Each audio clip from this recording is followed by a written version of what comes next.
Wow, পুরো কুয়াশা একদম ভর্তি হয়ে গেছে এখানটায়। পাশের মাঠ দেখা যাচ্ছে না এই পাশে। আর এবার জোরে বৃষ্টি পড়ছে। এটা কি চা বাগান? কিছু বলার নেই, জাস্ট লাইক ওয়াও।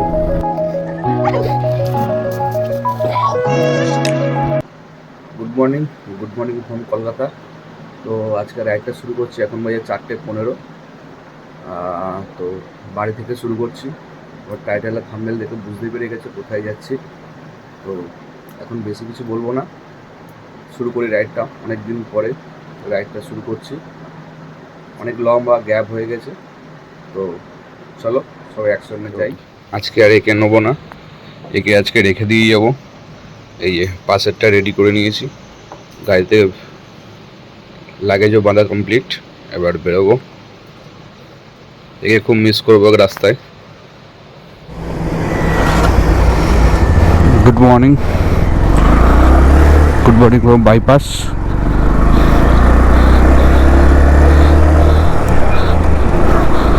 আমাদের বাইপাস উঠে গেছি আমি। তো আজকের টাইটেল আর থাম্বনেল থেকে বুঝতেই পেরে গেছো কোথায় যাচ্ছি। তো অনেকদিন পরে একটা লম্বা রাইড শুরু করলাম। অনেকদিন কোথাও যাওয়া হয়নি, ব্লগও করা হয়নি। সেই লাস্ট গেছিলাম পুরীতে, তারপর থেকে টোটালি বন্ধ ছিল। আমার আরএসকে আমি নিয়ে যাচ্ছি না, কারণ গাড়িটা হচ্ছে কিছু সমস্যার জন্য, এবং ওটা আমার নামের নয়। তো নাম ট্রান্সফারটা করা হয়নি, যার জন্য ওকে নিয়ে যাচ্ছি না। তো ওই জন্য প্লাটিনা আজকে আমার সঙ্গে যাচ্ছে। তো আজকের 550 কিলোমিটারের উপরে রাইড। তো এখন কিছু বলার নেই, দেখানোর কিছু নেই, কারণ এখন একটু অন্ধকার টাইপের। এখন একটু রাত আছে, ভোরের আলো এখনো ফোটেনি, সবে 4:30 বাজে। তো দেখা হচ্ছে সামনে, অনেক কথা আছে আজকে। গুড মর্নিং সবাইকে। আস্তে আস্তে দিনের আলো ফুটে যাচ্ছে। তো এখন আমরা আছি আমডাঙ্গা ফেলে, কৃষ্ণনগর থেকে কিছুটা পিছনে। আমডাঙ্গা জাস্ট ছেড়ে এলাম। রাস্তাটা অতটাও ভালো নয়, বারাসাতের পর থেকে একটু রাস্তাটা খারাপ মতন। তো ঠিক আছে, মোটামুটি যাওয়ার মতন অবস্থা আছে, কোনো অসুবিধা নেই। কিন্তু ট্রাকগুলোর জন্য একটু প্রবলেম হচ্ছে। হালকা ভোরের আলো ফুটছে এবং হালকা কুয়াশাও আছে। তো আমাদের কলকাতার দিকে যতটা গরম আছে, কিন্তু এদিকটা একটু ঠান্ডা মতন। একটু যতটা কৃষ্ণনগরের দিকে যাচ্ছি ততটাই একটু ঠান্ডা মতন লাগছে। কিন্তু যখন আমি বাইপাস দিয়ে আসছিলাম কলকাতায় বাড়ি থেকে, তখন কিন্তু অতটা ঠান্ডা লাগেনি, কুয়াশাও দেখতে পাইনি, অটোমেটিক গরমও পড়ে গেছে। তো এখন এদিকে হালকা কুয়াশা আছে।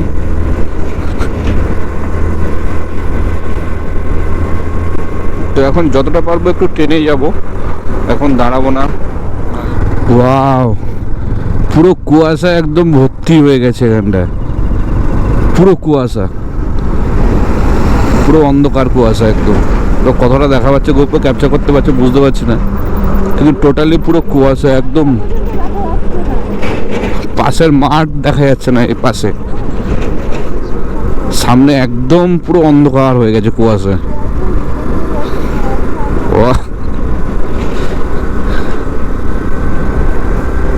এদিকে এসে মনে হচ্ছে যেন যে না, ঠান্ডাটা এখনো পর্যন্ত যায়নি, আছে। কিন্তু আমাদের কলকাতায় মনে হয়েছে যে ঠান্ডা চলে গেছে, অলরেডি গরমকাল পড়ে গেছে।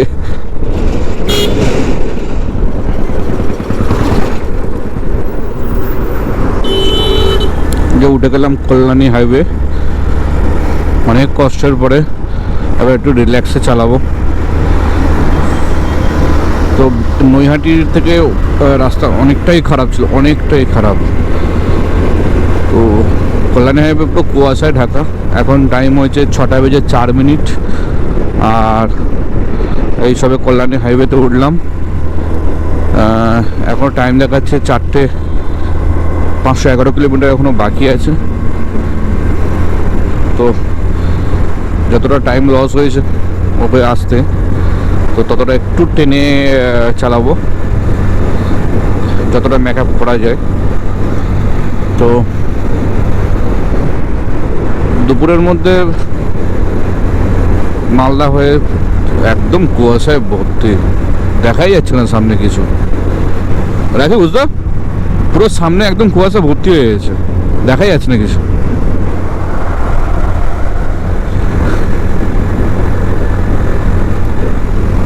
তো হালকা হালকা করে সূর্যটাও উঠেছে, তো দেখা পাচ্ছে পুরো টোটাল লাল, সুন্দর লাগছে দেখতে। এখান থেকে দেখুন। তো বাদিকে চলে যাচ্ছে চাকদা, আমরা যাবো সিধা কৃষ্ণনগর। কৃষ্ণনগর এখান থেকে দেখাচ্ছে 42 কিলোমিটার, অ্যারাউন্ড সময় লাগবে 45 মিনিট সামথিং দেখাচ্ছে।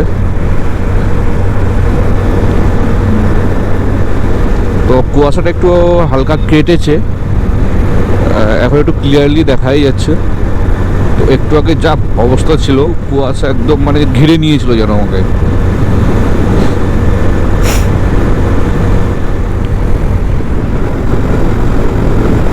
Mayapur ISKCON 38 kilometre, Baharampur 109 kilometre, Malda 223 kilometre, সব সিধা দেখাচ্ছে।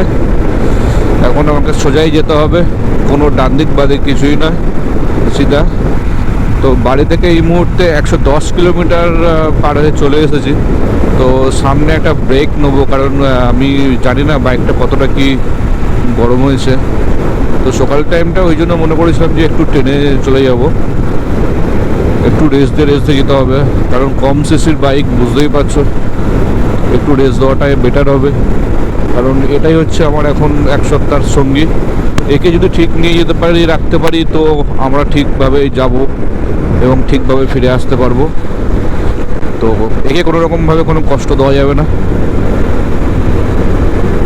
সত্যি কথা বলতে গেলে অনেক দিন পরে বাইক, লং বাইক চালাচ্ছি, তো থামতে ইচ্ছা করছে না, যেন মনে যেন চালিয়ে যায়, কোথাও যেন না দাঁড়ায়, এরকম মনে হচ্ছে। তো অনেকক্ষণ ধরে মনে করছি যে দাঁড়াবো, কিন্তু মানে সেই দাঁড়ানোটাই হচ্ছে না। মানে মনে হচ্ছে এই ব্রিজটা ক্রস করে দাঁড়াবো, ঠিক আছে, এই ব্রিজটা পার হয়ে গেল, ঠিক, এবার দাঁড়াবো। সামনে দেখে যখনই আর একটা ব্রিজ দেখি, না ঠিক আছে এই ব্রিজটা ক্রস করে দাঁড়াবো, এরকম মনে হচ্ছে।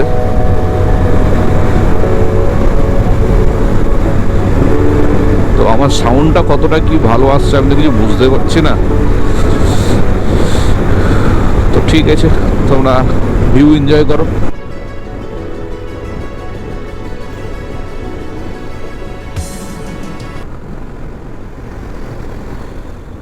500 মিটারের টোল গেট। টোল গেটের উপরটা লাগছে ব্রিজের মতন, যেন উপর থেকে এসে ডাউন হয়ে আবার উপরে।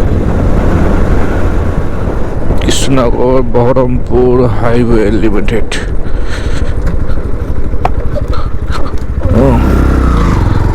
কি ঘুম পেয়ে গেছিল নাকি? ওই ঘুম পেয়ে গেছিল নাকি? তোমার তো শুধু ঘুমাচ্ছ তুমি। বহরমপুর 7 কিলোমিটার, আর টালখোলা 261 কিলোমিটার, মালদা এখান থেকে দেখাচ্ছে 135 কিলোমিটার। তো 135 কিলোমিটার আশা করি 12টার মধ্যে এন্টার করে যাব মালদাতে। তো বেশি ব্রেক নিচ্ছি না, মাঝখানে এক জায়গায় দাঁড়িয়েছিলাম, জাস্ট একটু 5-7 মিনিট 10 মিনিটের মধ্যে একটু ব্রেক ছিল। Siliguri Dalkhola Malda national highway 12। তো বাঁদিকে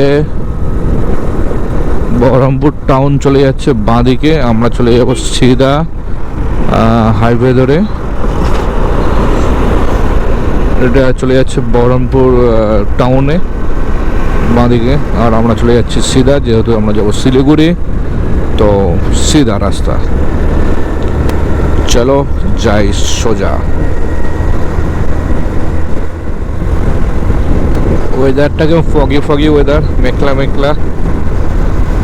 বাহ, ওয়াও, অনেকদিন পর গম চাষ দেখলাম।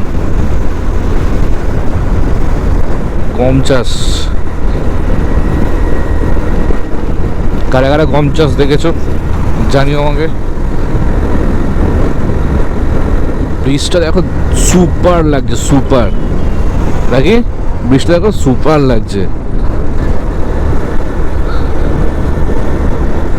ও ফগি ফগি ওয়েদার, মেঘলা।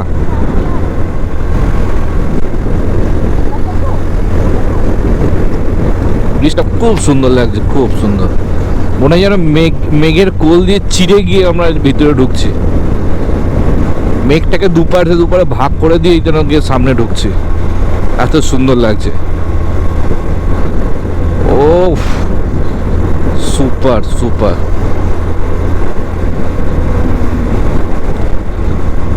তবে সব সময় মনে করি যে আমি কোথাও গেলে বৃষ্টি আমার সঙ্গে কোনোদিন ছাড়ে না, বৃষ্টি হবেই। তো কালকের বৃষ্টি যখন হচ্ছিল তখন আমি মনে করেছিলাম যে হয়তো যাওয়াটা পেছাতে হবে, কারণ বৃষ্টির মধ্যেও আমাকে হয়তো যেতে পারে, পেছাতে হবে, কিংবা হয়তো গেলে আমাকে কী করতে হবে, বৃষ্টির মধ্যেই যেতে হবে। তো কালকে ওর জন্য আমি ব্যাগ ট্যাগগুলো নিয়ে যাওয়ার জন্য পলিথিন করে নিয়ে এসেছিলাম। তো এর আগে নেক্সট ট্রিপ যখন গিয়েছিলাম পুরীতে, তখন যাওয়ার সময় তো বৃষ্টিতে ভিজে ভিজেই যেতে হয়েছে, পুরো ভিজে ভিজে ছিলাম। সত্যি দারুণ লাগছে, দারুণ লাগছে। তো নেক্সট ব্রেক নেবো এই ফারাক্কা ব্রিজ। সবসময় যখন এসেছি ফারাক্কা ব্রিজ হয়ে, তো ট্রেনে করে এসেছিলাম, তো কোনো সময় তো বাইক নিয়ে আসেনি। এই ফার্স্ট টাইম যাবো ফারাক্কা ব্রিজের উপর দিয়ে বাইক নিয়ে। এটা একটা ভেরি এক্সাইটমেন্ট আমার কাছে, বিগ অ্যাচিভমেন্টও আমার কাছে বলতে পারো।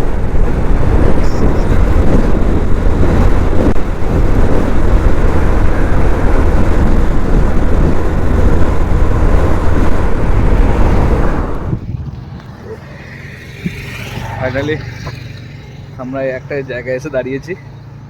এখান থেকে দেখা যাচ্ছে ডালখোলা 248 কিলোমিটার এবং ফারাক্কা 97 কিলোমিটার। তো ফারাক্কা থেকে আর 97, দেখাই যাচ্ছে না। তো আমাদের অবস্থাটা এরকম, গাড়িটার অবস্থা এরকম।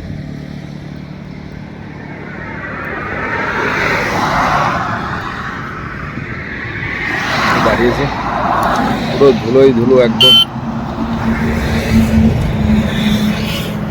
দারুণ। পরিবেশটাও খুব সুন্দর। বহরমপুর ফেলে চলে এসেছি।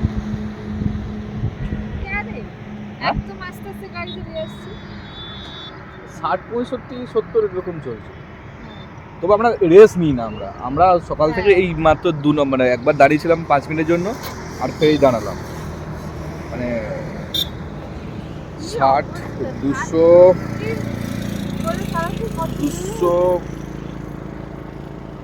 230 কিলোমিটার মতন চালিয়েছি, জাস্ট 2বার রেস্ট নিয়েছি। এইটা নিয়ে 2বার, মানে এর আগে একবার নিয়েছি, এর আগে একবার নিয়েছি, আর এইটা নিয়ে হচ্ছে 2বার রেস্ট নিয়েছি। তো আজকের ইচ্ছা আছে শিলিগুড়ি প্রপার চলে যাওয়া। তো যদি আমি রাত্রে নাইটে গাড়ি চালাবো না, যদি সন্ধে হওয়ার আগে শিলিগুড়ি পৌঁছে যাই সন্ধ্যার দিকে, তাহলে চলে যাব। না হলে রায়গঞ্জ পর্যন্ত গিয়ে স্টপ করে দেবো আজকে রাইড। তো এই পর্যন্ত থাকবে, এবং কালকে সকালবেলা সিধা গ্যাংটক যাওয়ার ইচ্ছা আছে। মাঝখানে কোথাও থাকবো না, ডাইরেক্ট গ্যাংটক। শিলিগুড়ি থেকে হলে একটু ভালো হতো, রায়গঞ্জ থেকে তো আবার অনেকটাই।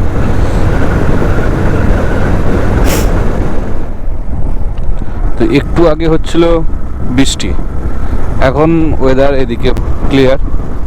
মানে কি হচ্ছে কিছু বুঝতে পারছি না, কখন বৃষ্টি। তো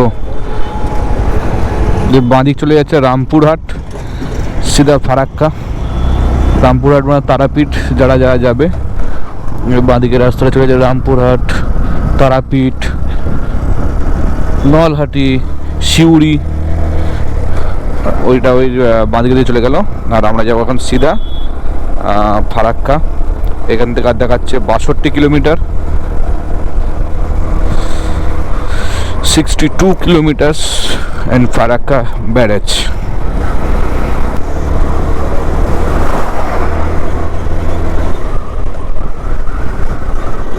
অনেকক্ষণ পর শিলিগুড়ির একটা বোর্ড দেখলাম, ফারাক্কা সিধা, মালদা সিধা, শিলিগুড়িও সিধা। ও মাই গড, বৃষ্টি, এদিকে রাস্তা ভিজে, মানে একটু আগে এখানে বৃষ্টি হয়েছে, বৃষ্টি পড়ছে, বৃষ্টি আমাদেরকে ছাড়বে না। দেখো ওয়েদার কত সুন্দর, মানে কালকের পর্যন্ত কি সুন্দর ওয়েদার, আজকে মানে কালকে বিকাল থেকে বৃষ্টি। তো কালকে রাত সন্ধ্যাবেলা বৃষ্টি হলো, সকালবেলা ঠিক ছিল, বেরোলাম, একটু রোদ সূর্য উঠলো, আবার মেঘ করে গেল, আবার বৃষ্টি। মানে কি বলবো, কিছু বলার নেই।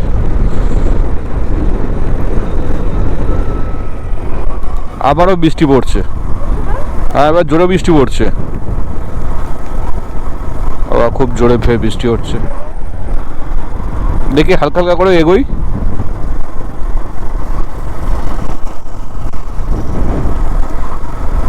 না না না, জোরে পড়ছে, জোরে পড়ছে। তো আমরা এখন আছি জরুর বাড়ালা বলে একটা জায়গা, যেটা আছে ফারাক্কা থেকে 48 কিলোমিটার পিছনে। তো একটু আগে প্রচণ্ড বৃষ্টি হচ্ছিল ওই জরুর বাড়ালা বলে এই জায়গার আগে পর্যন্ত। সামনে টোল প্লাজা, ডালকলা 193, ফারাক্কা 32 কিলোমিটার। তো ফাইনালি আমাদের দিনের চতুর্থ টোল প্লাজা, 4 নম্বর Baharampur Farakka highway limited.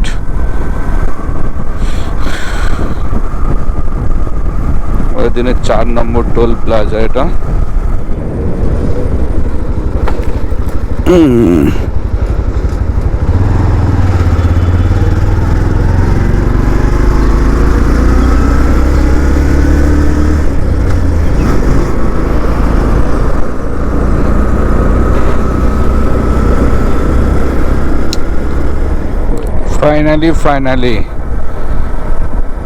Finally ফারাক্কায় চলে এসেছি।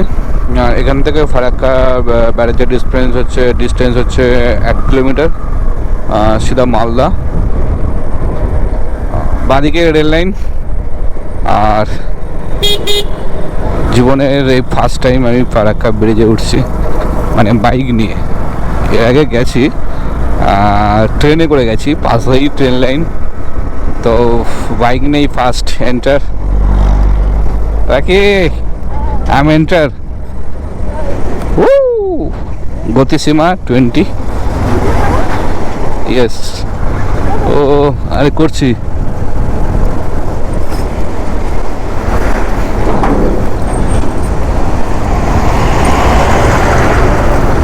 ওই ব্রিজটা হচ্ছে ওটা।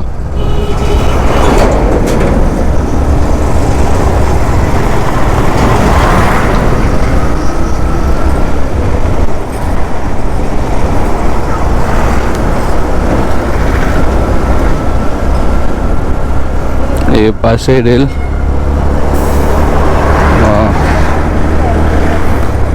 কি বলছো?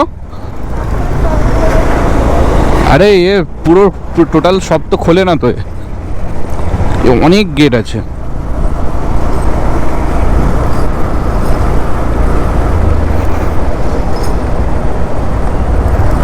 এখন টাইম হয়েছে 11:38, 11:38, আর আমরা এন্টার করে গেছি ফারাক্কা। তো সামনে কোথাও দাঁড়াবো, দাঁড়িয়ে লাঞ্চ করব, করে দেন তারপরে আবার রাইড স্টার্ট করব। খুব সুন্দর লাগছে ফারাক্কা এভারেস্টটা, দারুণ দারুণ দারুণ, অপূর্ব সুন্দর। রায়গঞ্জ 96 কিলোমিটার, আর এখন টাইম হচ্ছে 11:42। আর কিছু খেতে হবে, কারণ প্রচুর জোরে খিদে পেয়েছে। ফাইনালি রেস্টুরেন্টে এসলাম খাওয়ার জন্য। বাইরে প্রচণ্ড গরম। গরম কেমন?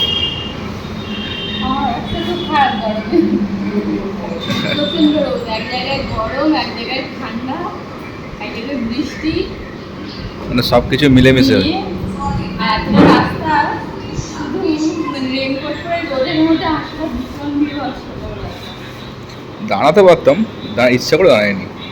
আমি যদি এক জায়গায় দাঁড়াবো তো এক জায়গায় হোটেলে গিয়েই দাঁড়াবো। তাহলে অনেকটা লেট হয়ে গেছে।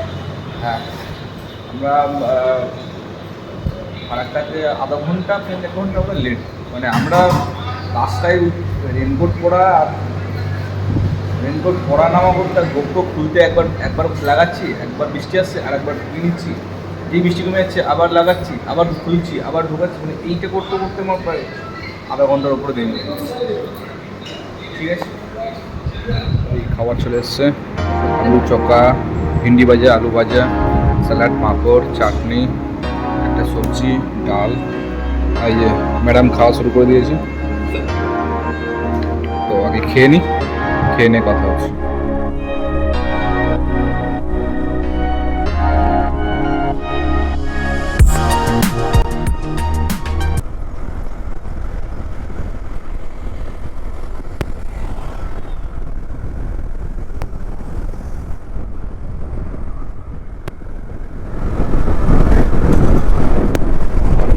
তো আমার দিনের আজকে 6 number toll plaza,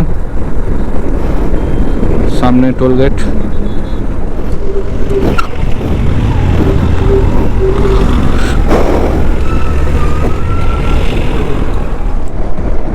good afternoon friends. এখন রায়গঞ্জ থেকে আর মাত্র 22 কিলোমিটার দূরে আছি। তো এখন টাইম হয়েছে 3:17। আর রায়গঞ্জ থেকে মাত্র 22 কিলোমিটার দূরে আছি। মনে করেছিলাম শিলিগুড়ি সন্ধ্যার আগে পৌঁছে যাব, কিন্তু দেখে মনে হচ্ছে হবে না। 7টা তো বাজবেই বাজবে, আরও দেরি ছাড়া, আরও 7টার বেশি ছাড়া কম তো হবেই না। কারণ অলরেডি গুগল ম্যাপ দেখাচ্ছে এখানটা 6:40। তো মাঝখানে তো আরও দাঁড়াতে হবে, 2-1 বার অবশ্যই দাঁড়াতে হবে, একভাবে তো যাওয়া সম্ভব নয়। আর এখান থেকে মাত্র দেখাচ্ছে 196 কিলোমিটার মতো দেখাচ্ছে শিলিগুড়ি। আর এক্ষুনি ফুল অ্যাপ করলাম। কালকের ভরেছিলাম 1009 টাকা, তো এখন ভরলাম হচ্ছে 774 টাকা। ফুল ট্যাঙ্ক হয়ে গেল, মানে ছিল 2 লিটার মতো তেল। ভুট্টা গাছ আর ভুট্টা গাছ।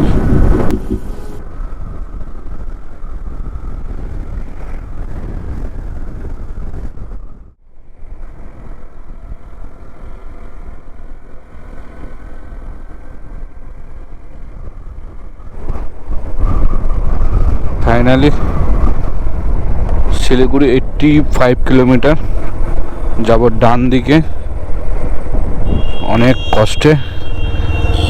এবার উঠবো NH27।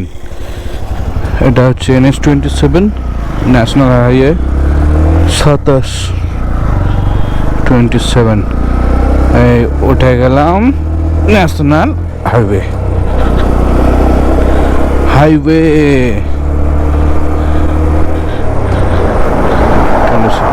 তো রাস্তা তো খারাপই হয়ে গেছে, হাইওয়ে খারাপ। রাস্তা খারাপ বলে অনেকগুলো প্রবলেম হয়। প্রথম কথা গাড়িটার সমস্যা হয়ে যায়, ঝুনঝুনে হয়ে যায়। দ্বিতীয় কথা টাইম লস হয়।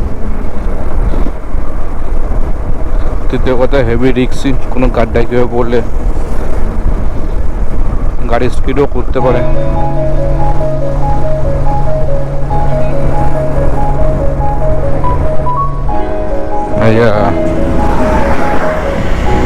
আস্তে আস্তে সূর্য ডুবে গেল।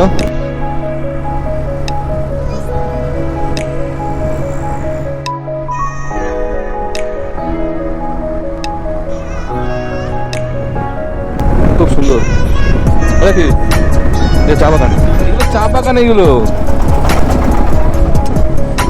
স্টার্ট। চা পাতা তুলবে, ওরা কি চা বাগান।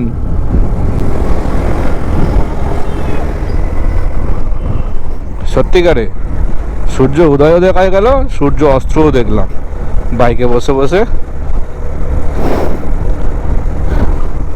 মানে আমরা রাত্রে বাড়ি থেকে বেরোয়েছিলাম, রাত্রেই বাড়ি মানে ঢুকবো হোটেলে, ঠিক আছে? মানে দিনের আলো তো কিন্তু কিছু হবে না, ঠিক আছে? ফাইনালি আমরা এন্টার করে গেছি শিলিগুড়ি, আর মাত্র 53 কিলোমিটার বাকি। ডান দিকে এনজিপি স্টেশন, আর আমরা যাবো সিধা। আমরা ফুলবাড়ির রোডটা দেখেছি, লেখা আছে এনজিপি স্টেশন রাইট সাইড, আর আমরা সামনে যাব হোটেলের দিকে। আর 4 কিলো। ফাইনালি আমরা রুমে চলে এসেছি। একটা নর্মাল ছোটো মতন রুম নিয়েছি, একটা যে এসি আছে, ফ্যান চলছে, এদিকে একটা টিভি, এদিকে ব্যাগ রাখা আছে, একটা ছোটো টেবিল, এই যে ডাবল বেডরুম আছে, টয়লেট, মোটামুটি ঠিক আছে। চলার মতো রাতটুকু থাকবো, সকাল হলে আবার চলে যাব। এই ভিডিওটা এখানটা শেষ করছি, দেখা হচ্ছে নেক্সট ভিডিওতে, বাই।